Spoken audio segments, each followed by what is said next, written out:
Bueno, como para continuar con lo que estábamos dando en la clase anterior, en la clase pasada estuvimos hablando un poco acerca de los factores que pueden limitar la movilidad de una proteína, ¿sí? Tengan en cuenta que ya de por sí las proteínas van a presentar una menor capacidad de movimiento que los fosfolípidos o que otros elementos de la membrana, ¿sí? Los elementos con mayor movilidad de la membrana sin duda son los fosfolípidos. Estudiamos 4 tipos de movimientos que podían realizarse en los fosfolípidos: rotación, desplazamiento lateral, flexión o inclinación, y el flip-flop. En el caso de una proteína, ya al ser de mayor tamaño, mayor peso molecular, va a ser determinante de que su capacidad de movimiento, en comparación a otros elementos, sea mucho menor.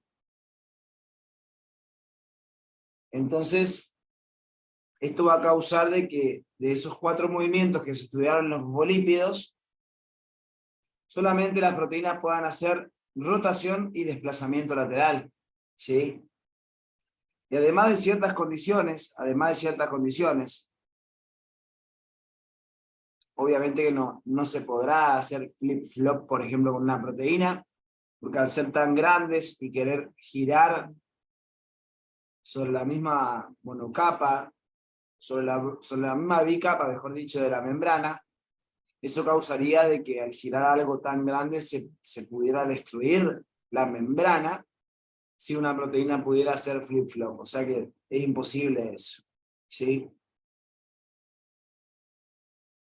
Recuerden que en cuanto a la composición de la membrana, los elementos van a variar en cantidades de acuerdo al tipo de célula y al sector de la célula que estemos hablando, ¿sí? Cuanto mayor el tamaño y mayor peso molecular tenga la proteína, más limitada va a estar en su capacidad de movimiento. Eso recuérdenlo, por favor, ¿sí? Y además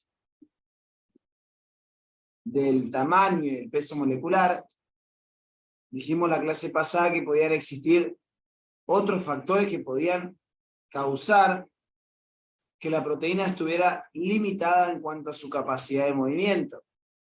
Y ahí estuvimos viendo lo que está en este gráfico: la formación de complejos macromoleculares. Pasaba cuando las proteínas se iban a asociar con otras proteínas, ¿sí? Formando una estructura de mayor tamaño y mayor peso molecular.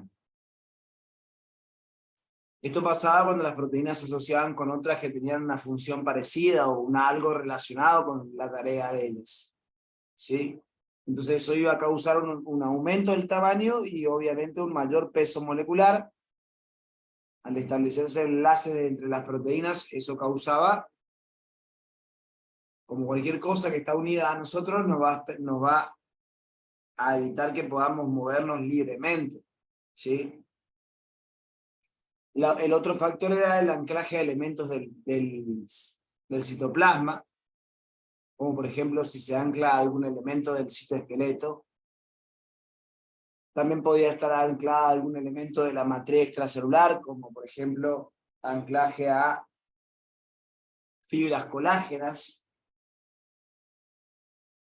En ambos casos, siempre que estemos anclados a algún elemento, obviamente es como que le pusieran una especie de esposa uniéndose a ese elemento. Entonces obviamente va a poder moverse la proteína, pero siempre dentro de un cierto rango, siempre dentro de un mismo espacio bastante limitado.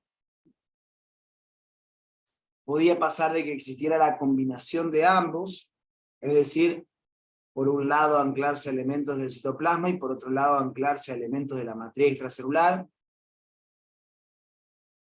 Y el último, que fue el que más hablamos, la presencia de uniones estrechas o células occludens, que cuando ustedes estudiaron especializaciones Vieron que la zona occludens se encontraba dentro de las especializaciones de membrana lateral, en la parte más alta de la membrana lateral, en la zona más vecina a la parte apical, en la zona vecina a la parte apical, ¿sí? La parte inmediatamente vecina a la parte apical se encuentra la zona occludens, cuando está presente. Y dijimos que esta célula occludens estaba formada por un conjunto de proteínas, y entre las cosas que iba a causar, dijimos de que una de las tantas tareas que iba a tener era la formación de zonas de membrana, ¿sí? La formación de zonas de membrana es la verdadera responsable de determinar un dominio apical y un dominio vasolateral en la célula, ¿sí?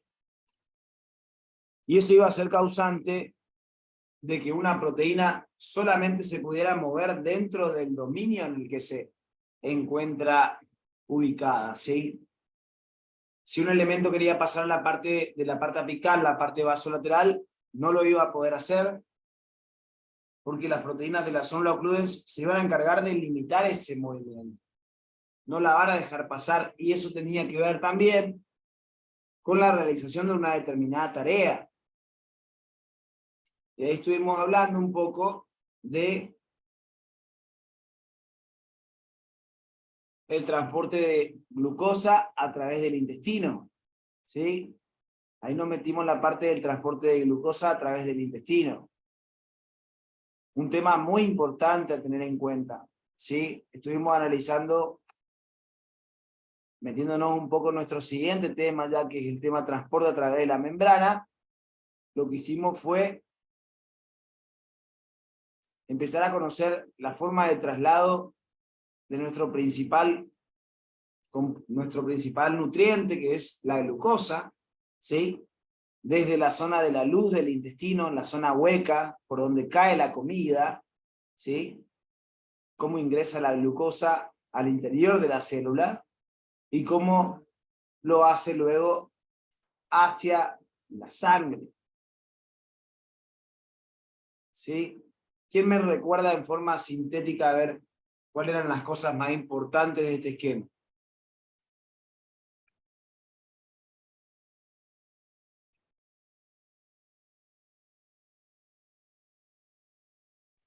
¿Qué preguntaste, Cris?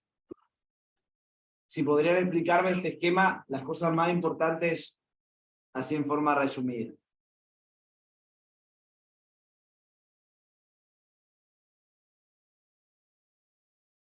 Que la glucosa ingresa a la célula intestinal por transporte activo y sale de esta célula intestinal hacia la sangre por transporte pasivo. Perfecto, datazo, muy Que importante. el transporte activo era el SYMPORT, o sea, cuando ingresa a la célula a través de transporte activo era el SYMPORT, y cuando entraba a los vasos sanguíneos era por transporte pasivo GLUT2. GLUT2. Bien. ¿Qué más?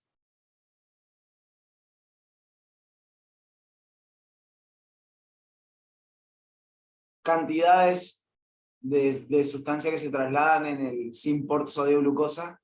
¿Cuáles son las proporciones? 2 de sodio, 1 glucosa.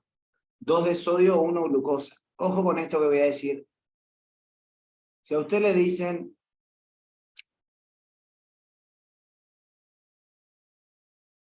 sodio, glucosa,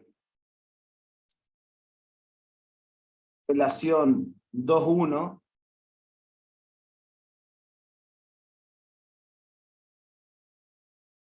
está bien. Porque miren a quién nombraron primero. Al sodio. Después le nombraron a la glucosa. Y la relación dice 2:1. ¿Cómo tienen que analizar esto? Esto es parecido al respectivamente, ¿sí? Esto es muy parecido al respectivamente, porque primero nombraron al sodio, después a la glucosa. Entonces, el primero que se nombra es el del primer número. Y el segundo que se nombra es el del segundo número. Entonces, sodio, glucosa, 2, 1, está bien, porque son 2 sodios por cada una glucosa. Si a ustedes les llegaran a poner sodio, glucosa, relación 1, 2, está mal. ¿Se entiende lo que estoy diciendo?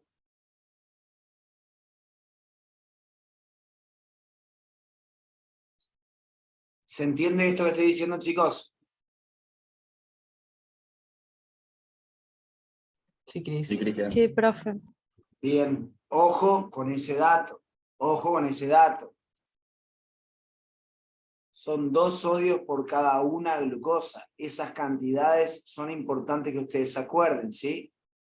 Bien, ¿qué otra cosa era importante acá? ¿El sodio se puede acumular dentro de la célula?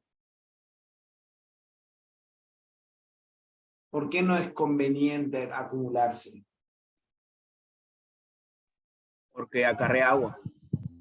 Claro, va a generar un estado de hipertonía, va a generar un estado de hipertonía y de esa manera, como el sodio atrae agua, va a generar, va a promover la ósmosis y eso podría aumentar el volumen celular, causar un crecimiento de la célula y que termine incluso explotando. O sea que el sodio que ingresa con la glucosa es importante que esté presente, ¿sí?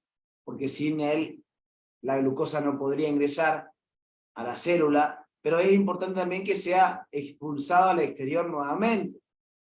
Por 2 cosas es importante que sea expulsado el sodio al exterior nuevamente.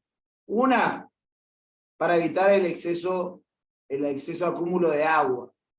Y 2, es importante volver a sacarlo afuera porque el predominio de sodio en el exterior celular se tiene que mantener. Si el sodio no mantiene su predominancia en el exterior, eso va a terminar causando de que los transportadores como el Symport sodio-glucosa no puedan seguir trabajando de manera correcta.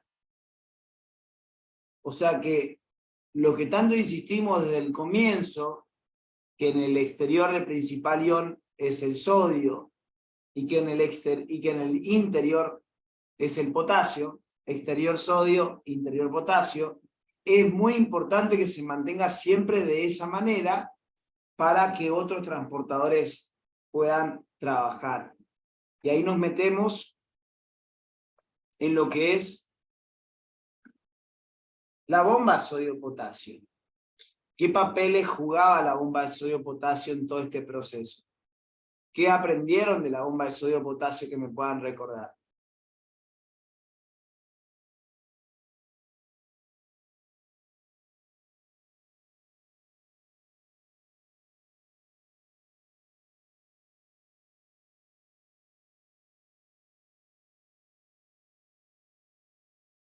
A ver. Que saca 3 sodio y mete 2 potasio y gasta energía. Saca Mucha el energía. sodio, mete 2 potasios, bien. Cada vez que trabaja, entonces se deshace de una carga positiva.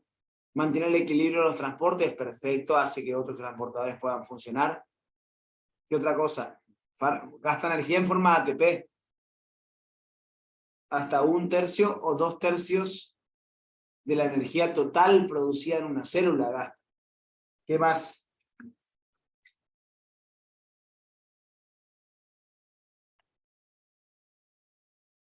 Es la responsable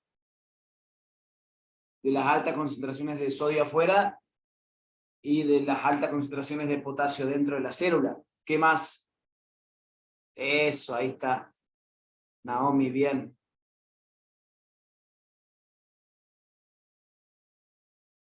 Evita la acumulación de agua, favorece la acción de otros transportadores, ¿sí o no?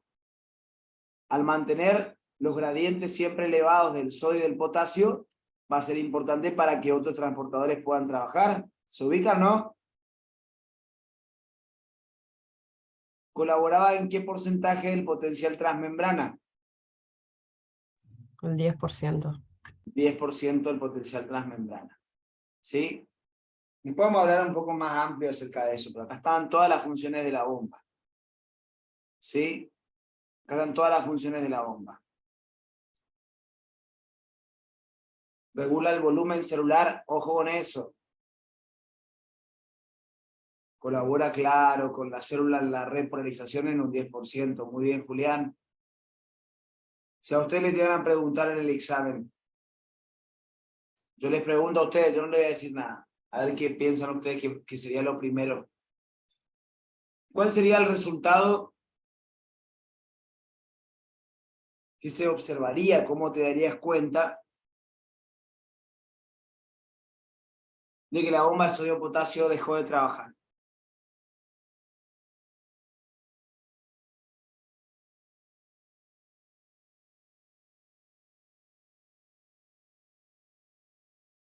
Préndame las cámaras, che.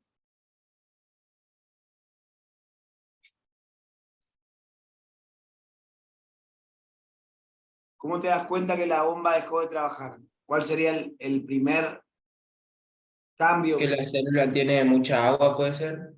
Claro, o sea, pero vos no le vas a ver el agua, digamos. Vos vas a ver que la célula que... Pierde su Se forma. expande. ¿Cómo?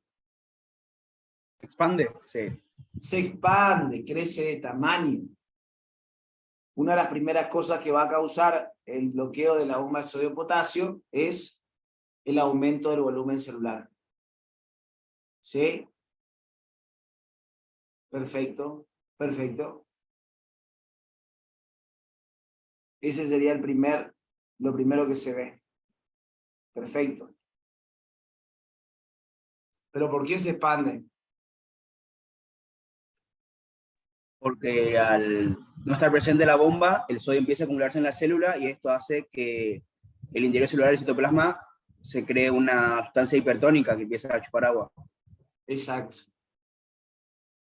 Ojo que no es al no estar presente. La proteína va a estar presente, pero no va a estar trabajando. Si se llegara a bloquear su acción, vamos a suponer, si yo no tengo energía, ¿puedo seguir viviendo entonces? No. Ahí está la respuesta a todo. Una que, primero que nada, para poder realizarse un montón de tareas importantes para la célula, yo necesito tener energía. Y otra, no tener energía y considerar esta bomba, es la que realmente hace que todo funcione correctamente en la membrana, chicos. Si vos no tenés energía, si vos no tenés ATP, el sodio no se puede eliminar al exterior, se te llena de agua y las células empiezan a estallar. O sea que si la bomba de sodio potasio dejara de trabajar,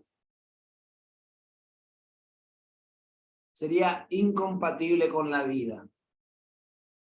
Es incompatible con la vida. ¿Está? Fíjense la importancia de la bomba de sodio potasio.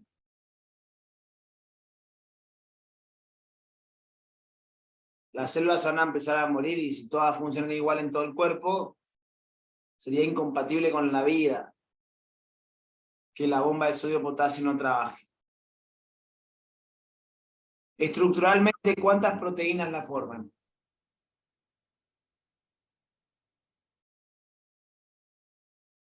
4.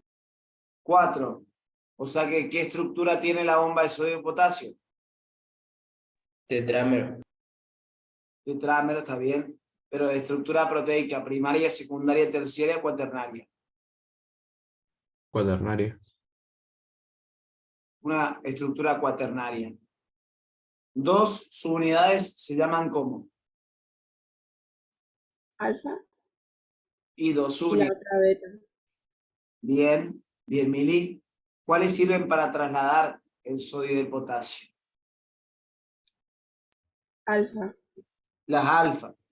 Las betas están glucosiladas por lo general y sirven para el correcto plegamiento, ensamblaje y migración de la proteína a la membrana plasmática.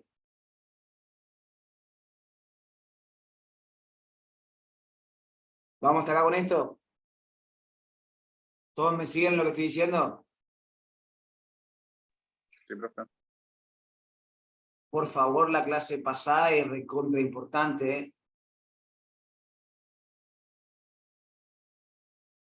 Por favor, ¿eh? Yo les voy a ir resaltando. Hay cosas importantes en todas las clases, pero hay clases que son todas importantes. La clase anterior es toda importante. Así que no se vayan a hacer los vivos con esa, ¿eh?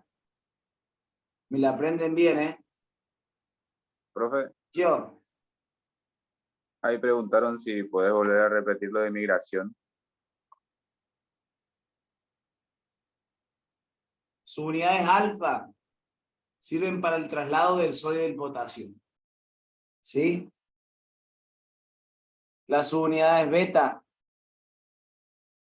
tienen que saber que están glucosiladas y colaboran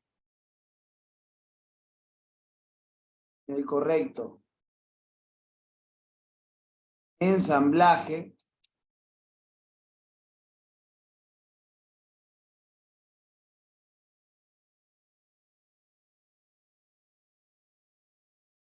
migración de la membrana plasmática.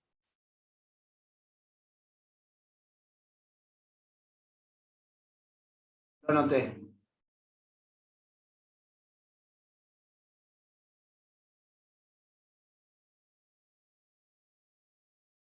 Correcto ensamblaje de la proteína, de la bomba, digamos, ¿sí? Para poder asociarse las unidades alfa y las beta. Ensamblaje y migración a la membrana plasmática. ¿Vamos hasta acá? Todo eso fue lo que estuvimos hablando en la clase pasada. Me parecía lo ideal tratar de repasar esto así lo más general, un resumen de la clase pasada, porque realmente es muy importante, ¿sí? Lo de la parte intestinal, de la glucosa y eso lo vamos a volver a repetir ahora con el tema transporte, seguramente, en forma general, vamos a comentar alguna que otra cosita más, pero es muy importante que se ubiquen en por qué el transporte es activo, por qué es el transporte pasivo. Ustedes tienen que ubicarse en el cuadro de transporte. Siempre les dije, los cuadros de los temas son la base del tema. Si vos ves en un dibujo que te dice que en la parte apical hay un symport o un antiport, lo que sea, en cualquier célula, vos sabés que symport y antiport, en qué parte del cuadro está, pienso yo. Transporte acoplados. ¿Y el transporte acoplado a qué corresponde? A transporte activo. Entonces, si vos estás viendo que se está trasladando algo por el symport sodio-glucosa, es porque es un transporte activo. Por eso les resaltaba, en la parte apical se traslada desde la luz del intestino hacia el interior de la célula por transporte activo. Pero sale de la célula por GLUT2, por transporte pasivo, hacia la sangre. O sea que, ¿cuál es el verdadero desafío acá? ¿Atravesar la parte apical o atravesar la parte vasolateral? La apical sería. La apical es la complicada, justamente porque necesita un transporte de tipo activo, y que para poder realizarse encima depende sí o sí de que esté quién.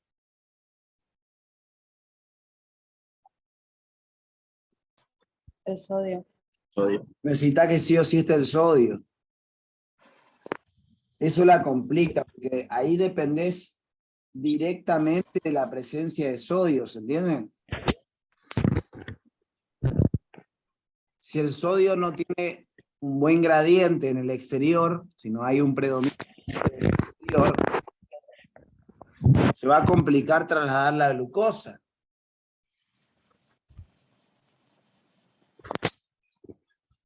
¿Y cuál es el mecanismo de trabajo del symport sodio-glucosa?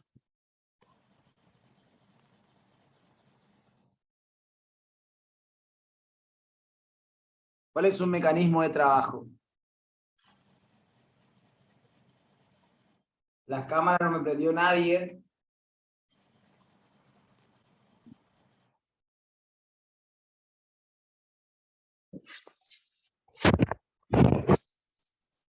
¿Cuál es el mecanismo de trabajo?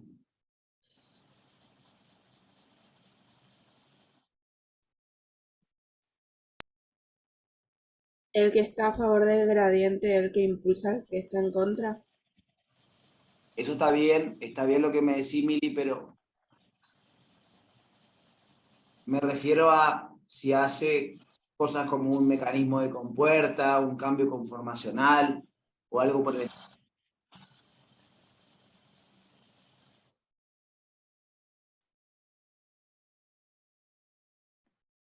De lo que veníamos hablando. Algunos dijimos que trabajaban por mecanismo de compuerta y otros por cambio conformacional. El Simport sodio glucosa, ¿qué hace? Cambio conformacional. ¿Por qué, Nahuel? Y porque espera que entre primero el sodio y la glucosa, y ahí se da vuelta. Está bien, pero ¿cómo te das cuenta de eso? Porque un transporte activo. ¿Por qué no puede ser un mecanismo de compuerta? Porque no es un canal iónico. No es un canal. Acá le dice que los acoplados son permeasas que activas. ¿Y las permeasas qué hacen? ¿Mecanismo de compuerta o cambio conformacional? Cambio conformacional. Bien. Si fuera mecanismo de compuerta, ¿haría falta que estén los dos sodios y la glucosa para que el traslado pueda ocurrir? ¿O podría pasar primero uno y después el otro?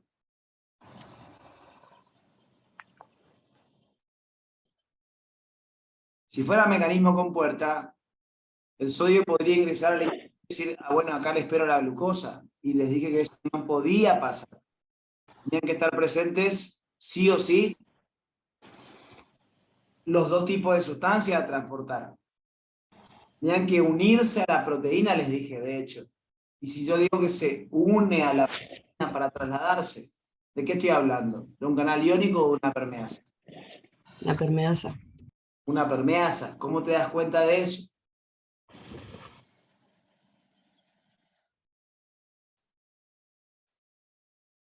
¿Qué tiene de diferente un canal iónico o una permeasa respecto a eso? Como dijo Nahuel, que la proteína se va a unir a la permeasa y va a ocurrir el cambio conformacional para el ingreso de esa proteína a la célula. La proteína no, de la sustancia a transportar. Sí, la sustancia a transportar, sí. Eso. Si hay unión de la sustancia a transportar a la proteína es porque es una permeasa. En los canales iónicos no había unión a la sustancia. Perfecto, perfecto, perfecto. Ese es el punto clave. Bien. Bien, entonces, ahí cerramos todo esto de la parte de factores que limitan la movilidad de una proteína. Después vamos a ver un poco más acerca de la célula occludens cuando llegue el momento de dar especializaciones de membrana. Ahora vamos a meternos en otra parte de la membrana, ¿sí? Tiene que ver con las propiedades de la membrana, ¿sí? Propiedades de la membrana. Cuando hablamos de las propiedades de la membrana, estamos hablando de ciertas características que presenta, ¿sí? Una de ellas es lo que llamamos fluidez, ¿sí? Dijimos que la membrana era una estructura dinámica y fluida. ¿Y a qué hacíamos referencia con eso?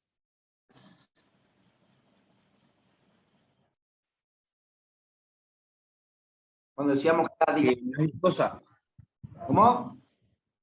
Que todo el tiempo está en movimiento y no es viscosa. Exactamente, que los elementos que la forman están siempre en continuo movimiento y que no es viscosa, ¿sí? A la temperatura corporal, la membrana está en estado fluido, ¿sí? Pero si la temperatura se modificaba de la temperatura corporal, ¿sí? Vamos a ver que entro en un estado de fiebre o desciende mi temperatura corporal porque estoy en un ambiente muy frío. Eso puede causar que la fluidez de la membrana varíe, ¿sí? Si estoy en un estado febril, ¿qué les parece que va a pasar con la temperatura corporal? Con la temperatura... Sí, la temperatura corporal. ¿Qué pasaría en el estado febril? ¿Aumenta? Aumenta. Y si aumenta la temperatura corporal, ¿qué le pasa a la fluidez? Aumenta. Aumenta también. Si estoy en un ambiente muy frío, el descenso de la temperatura causa una menor fluidez. Hace que los movimientos de los elementos de la membrana sean mucho más lentos. ¿Sí? Esto de la relación directa entre fluidez y temperatura tiene que ver con la energía cinética. Tiene que ver con la energía cinética de las moléculas.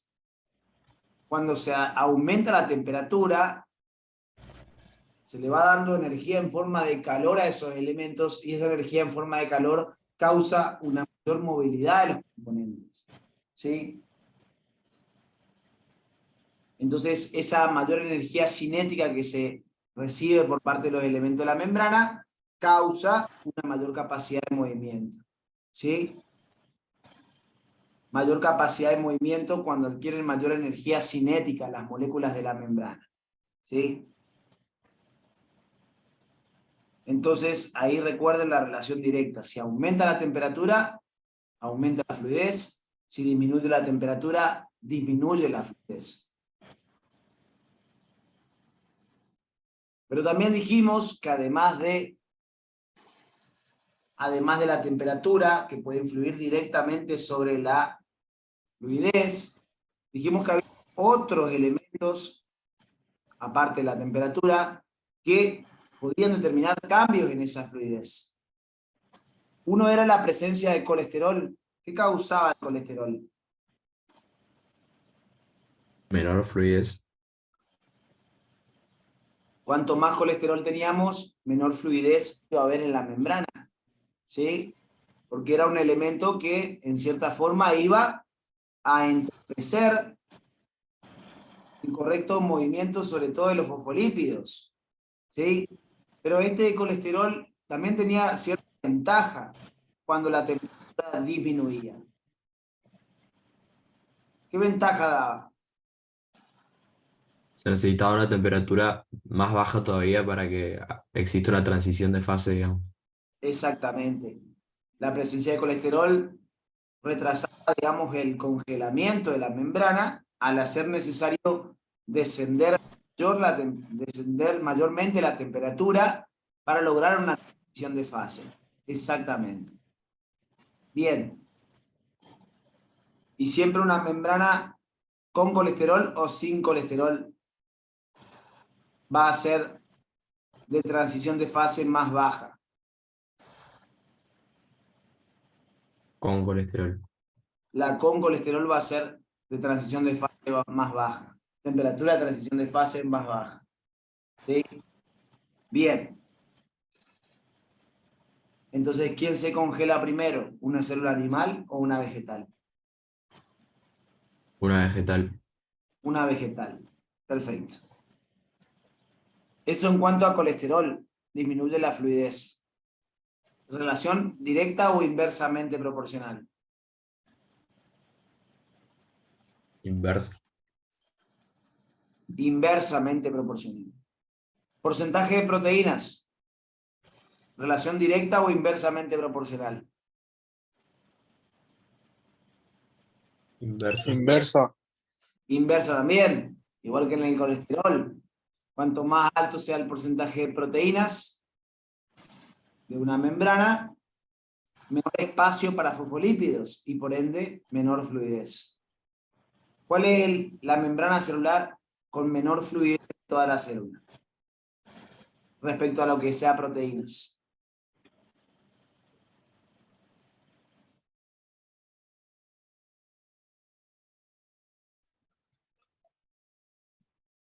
A ver si alguien me captó la idea. La ¿Puedes membrana repetir? interna mitocondrial puede ser, profe, La porque es la más abundante de proteína, por lo tanto va a tener menor fluidez. O nada que ver. Sos un capo, Franco. Sí, todo que ver. Todo que ver. Bien, Franco. Esa es la respuesta correcta. Membrana interna mitocondrial. Bien. Ácidos grasos de los fosfolípidos. ¿Cómo influía la longitud? ¿Cómo influía la longitud de los ácidos grasos en la fluidez?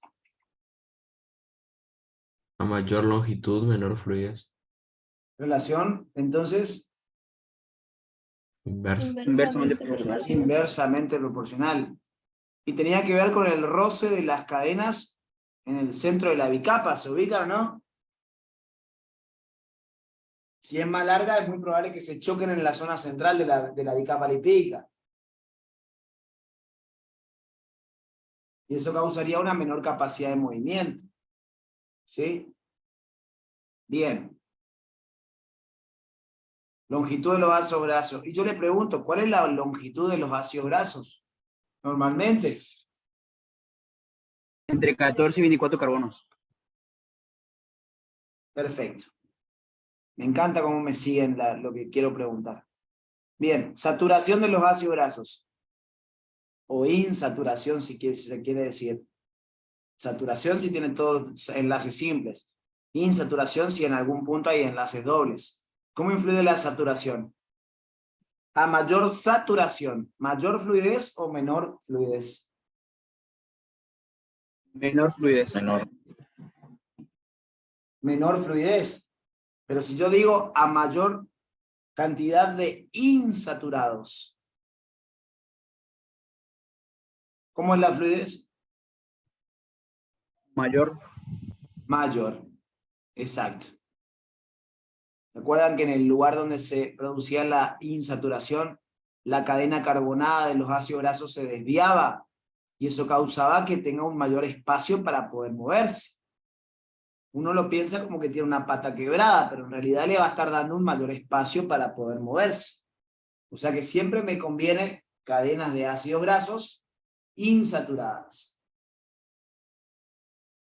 Bien, esto respecto a lo que tenga que ver con la fluidez.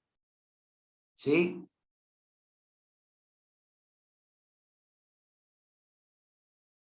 ¿Esto está bien claro? Sí, profe. Bien.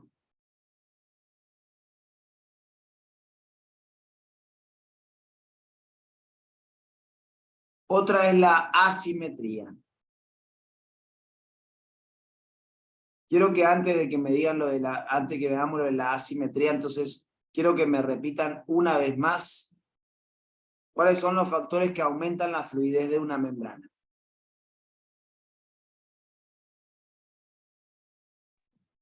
La longitud de, o sea, cuando más cortos mejor, de los ácidos grasos, si tienen digamos, un carbono que no esté saturado, que tengan menor porcentaje de proteínas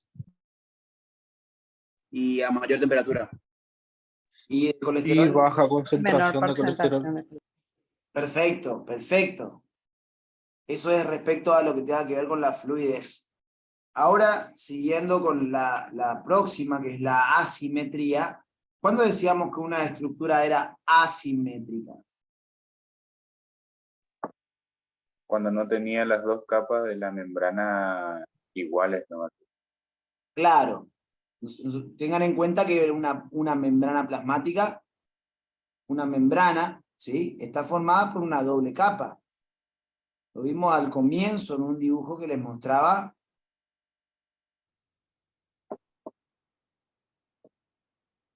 Esto. La bicapa de fosfolípidos que la forman. Si yo veo una monocapa o hemicapa, por ejemplo la del lado de la matriz, y veo la hemicapa citosólica, los componentes, parece que se la ve bastante parecida, ¿sí? Pero los componentes que la forman son diferentes, ¿sí?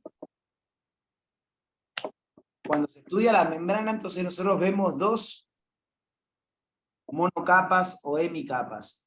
una citoplasmática o citosólica, que es la de adentro, y una no citosólica o externa, que es la matricial. ¿Sí? Y estamos hablando de un organoide interno, ¿cómo se llamaban las monocapas?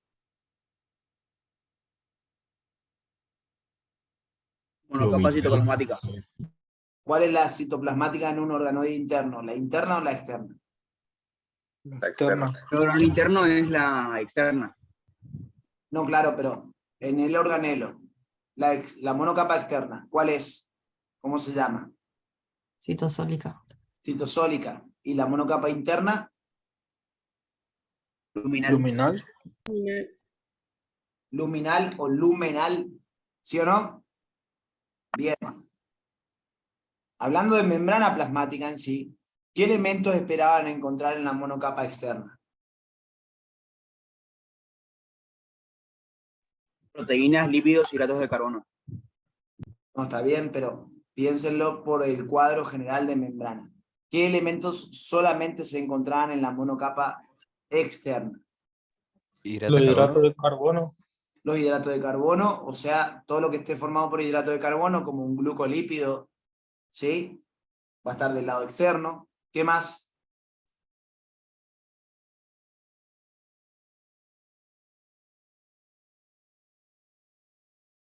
En cuanto a ¿Y los fosfolípidos, profe? ¿Cómo? En cuanto a fosfolípidos. Fosfatidilcolina y efingomilina. Fosfatidilcolina y efingomilina en la monocapa externa. Y en la monocapa interna, ¿qué elementos esperan encontrar?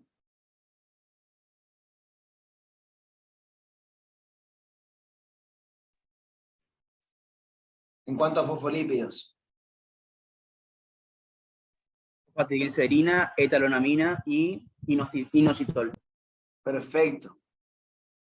Básicamente, cuando hablamos de asimetría, estamos hablando de que los componentes que van a formar las dos capas de la membrana se distribuyen de manera asimétrica, de manera diferente. ¿Sí? Y eso le da esa característica de ser asimétrica. ¿Sí? Las proteínas se pueden ubicar en ambas monocapas si atraviesan completamente la membrana, pero les dije que de un lado siempre van a predominar un mayor volumen. ¿En qué monocapa se quedaba una proteína que predominaba su volumen en el lado externo? En la monocapa externa.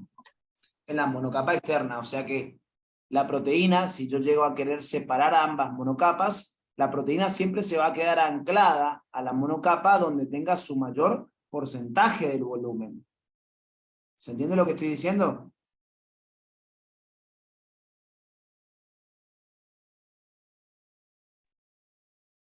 ¿Se entiende? Sí, se entiende. Clara la monocapa donde se encuentra el mayor volumen de esa proteína, ¿sí? De eso habla la asimetría, chicos, de la diferente composición de ambas monocapas, cómo se distribuyen cada uno de esos componentes. Esa es la segunda característica, ¿sí? La segunda propiedad, la asimetría.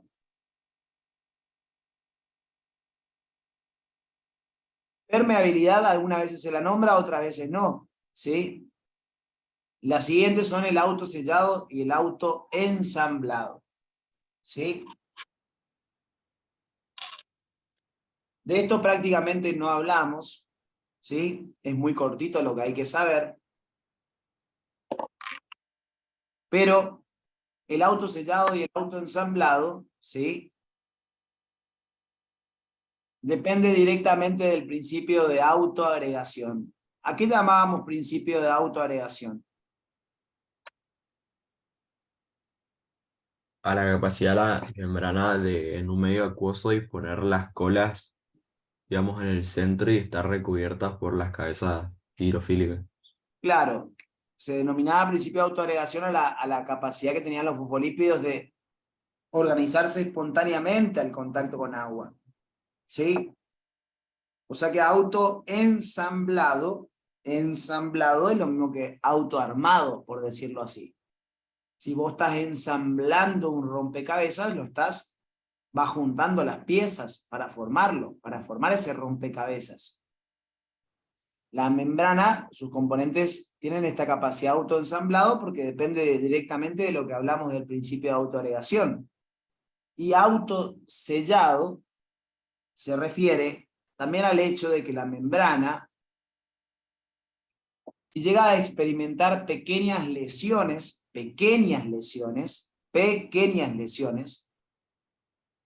se puede rellenar ese espacio que se haya lesionado automáticamente. Los elementos se van a reacomodar para tratar de rellenar ese espacio que quedó en esa lesión de la membrana. O sea que la membrana, ante la presencia de pequeñas lesiones, se autorrepara a sí misma, reorganizando los componentes de la membrana para rellenar ese espacio que quedó por la microlesión. ¿Sí? También depende de este principio de autoagregación. ¿Y a qué se debía esta capacidad de formar estructuras espontáneamente? Al principio de autoagregación y su naturaleza anfipática de la mayoría de los componentes de la membrana. ¿Y a qué otra cosa en el caso de los fosfolípidos?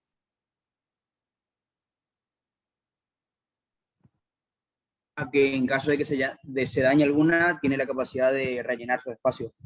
No, está bien, eso está bien, pero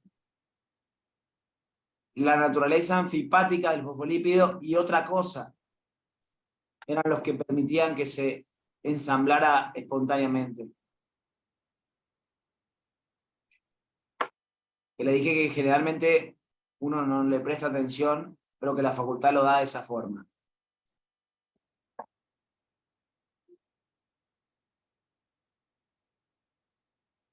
A la forma, exactamente, Melanie, a la forma cilíndrica que presentaban los fosfolípidos.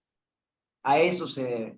Su naturaleza anfipática y la forma cilíndrica determinan la formación de bicapas de forma espontánea. ¿Se acuerdan de eso?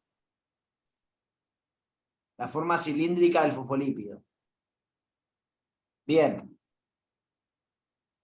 Esto autosellado y autoensamblado. Y la permeabilidad, como les dije, algunas veces la nombran, algunas veces no. Vean cómo se las dan en la facultad, si la nombran o no la permeabilidad. Y ya hablamos de que la membrana era una estructura de permeabilidad selectiva. ¿Sí? O sea que ella realmente selecciona quién pasa y quién no. Ya con esto estamos cerrando la parte de membrana plasmática. Esto de microdominios y demás a ustedes no se lo dan, así que ahí cerramos el tema membrana plasmática. ¿Sí?